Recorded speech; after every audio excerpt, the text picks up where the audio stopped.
Hello everyone, I am doctor Pawan Gupta, eye surgeon and retina specialist.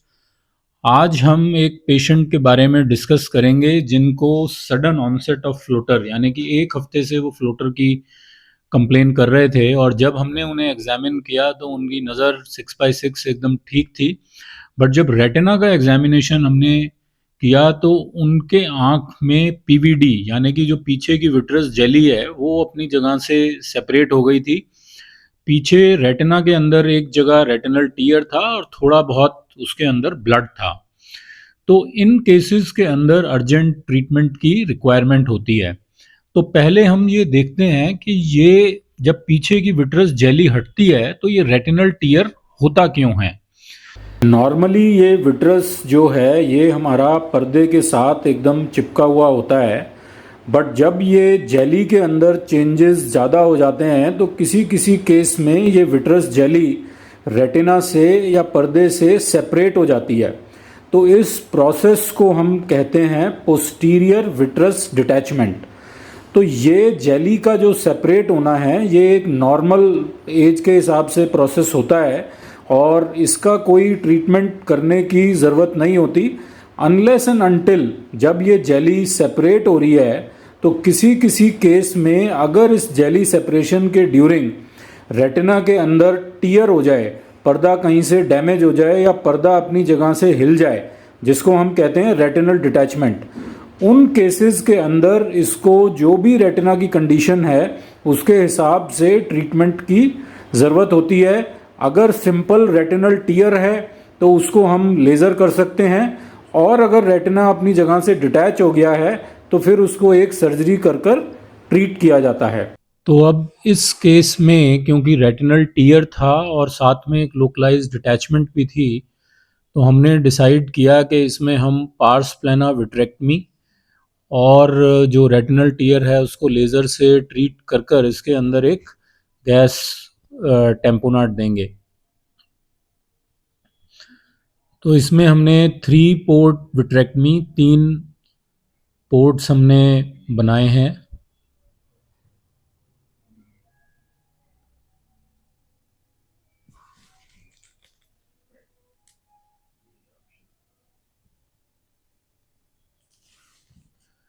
और अब ये पहले हम इसमें कोर विट्रस जो सेंट्रल जो पीछे की विट्रस जेली सेपरेट हो गई थी और वो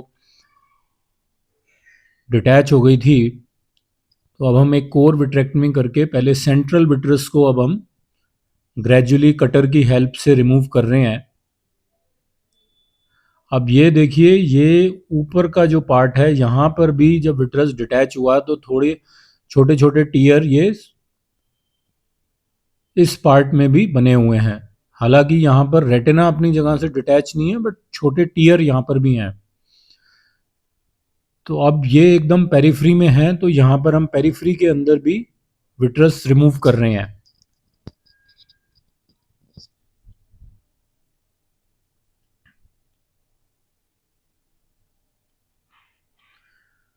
तो इसको हम कहते हैं पेरिफेरल विट्रेक्टमी।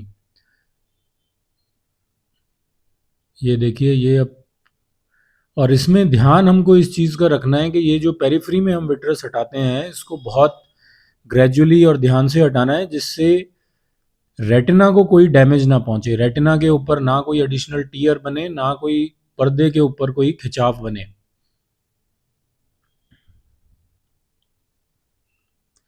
अब ये देखिए ये जो मेन हिस्सा जहाँ पर एक बड़ा रेटिनल टीयर ये बना हुआ है और साथ में एक लोकलाइज रेटिनल डिटैचमेंट है, एक छोटी सी रेटिनल डिटैचमेंट है।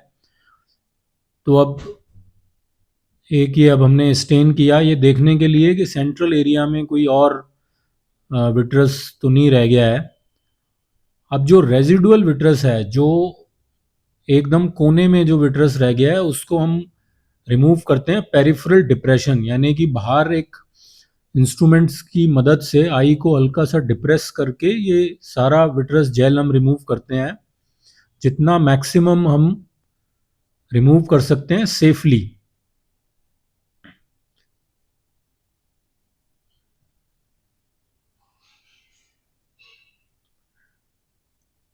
अब ये देखिए, जो नीचे एक बड़ा रेटिनल टीयर था उसके आसपास जो विट्रस है, डिप्रेस करके अब हम वो सारा रिमूव कर रहे हैं। अब ये डिप्रेस कर कर जितना भी सेफली हम विट्रस रिमूव कर सकते हैं वो कर रहे हैं। एक बार जब आपने सारा पीछे का विट्रस जेल रिमूव कर दिया है, तो इसमें फिर अब हमने फ्लूइड गैस एक्सचेंज या फ्लूइड एयर एक्सचेंज किया है, जिससे ये पर्दा अपनी जगह पर सेट हो जाए, और जो पर्दे के पीछे जो लोकलाइज रेटिनल डिटैचमेंट थी उसको अब हमने फ्लूइड गैस एक्सचेंज की मदद से पर्दे को सेटल कर दिया है। और अब हम ये लेज़र कर रहे हैं, इसमें जो रेटिनल टीयर है और जितने एडिशनल वीक एरियाज हैं उनको सबको अब हम लेज़र की मदद से ट्रीट करेंगे। और एक बार ये जब हम लेज़र कर देंगे तो इसमें फिर हम गैस का एक टेम्पोनाट देंगे, इंटरनल गैस देंगे, जिससे ये पर्दा अपनी जगह पर रहे और वो गैस ग्रेजुअली 2 से 3 हफ्ते के अंदर अपने आप एब्जॉर्ब हो जाएगी।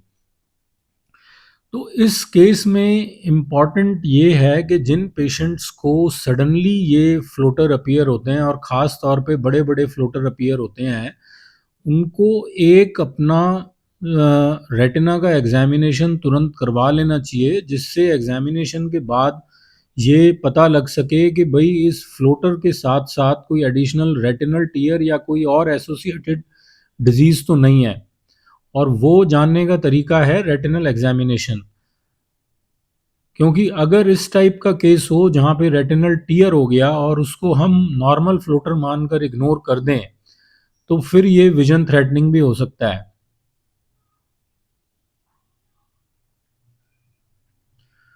तो अब हमने इसमें रेटिनल जितने भी टीयर और वीक एरियाज थे उनका लेज़र से ट्रीटमेंट कर दिया है।